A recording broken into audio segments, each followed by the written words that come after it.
സംസ്ഥാനത്തെ ക്ഷേമ പെൻഷൻ ഒരു ഗഡു കൂടി അനുവദിച്ചു. ഏപ്രിൽ മാസത്തെ ക്ഷേമ പെൻഷൻ വിഷുവിന് മുൻപ് വിതരണം ചെയ്യും. ഇതിനായി 820 കോടി രൂപ ധനവകുപ്പ് അനുവദിച്ചു. ഷെഫീദ് റാവുത്തറുണ്ട് തിരുവനന്തപുരത്ത് നിന്ന് കൂടുതൽ വിശദാംശങ്ങളുമായി. ഷെഫീദ്, വിഷുവിന് മുന്നേ ഇത് വിതരണം ചെയ്യുന്നത് ആശ്വാസകരമാണ്. എന്തൊക്കെയാണ് മറ്റു വിവരങ്ങൾ? കീർത്തന, ഈ സാമൂഹ്യ സുരക്ഷാ ക്ഷേമനിധി പെൻഷൻ ഗുണഭോക്താക്കൾക്ക് ഏപ്രിൽ മാസത്തെ പെൻഷനാണ് വിഷുവിന് മുൻപ് വിതരണം ചെയ്യുന്നത്. ഇതിനായി 820 കോടി രൂപ അനുവദിച്ചതായി ധനമന്ത്രി KN ബാലഗോപാൽ അറിയിച്ചിട്ടുണ്ട്. 62 ലക്ഷത്തോളം പേർക്കാണ് 1600 രൂപ വീതം ലഭിക്കുന്നത്.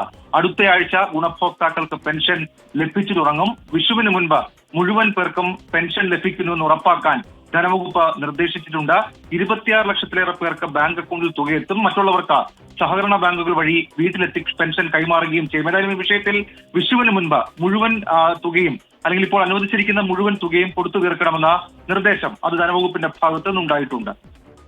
ശരി, അപ്പോൾ ആശ്വാസമുള്ള സന്തോഷമുള്ള വാർത്തയാണ്. സംസ്ഥാനത്തെ ക്ഷേമ പെൻഷൻ ഒരു ഗഡു കൂടി അനുവദിച്ചിട്ടുണ്ട്. അപ്പോൾ പെൻഷൻ വാങ്ങുന്നവർക്ക് വിഷു കൈനീട്ടം, സർക്കാരിന്റെ വിഷു കൈനീട്ടം എന്നുള്ള രീതിയിൽ തിരുവനന്തപുരത്ത് നിന്ന് ഷെഫീദ് റാവുത്തറാണ് വിവരങ്ങൾ നൽകിയത്.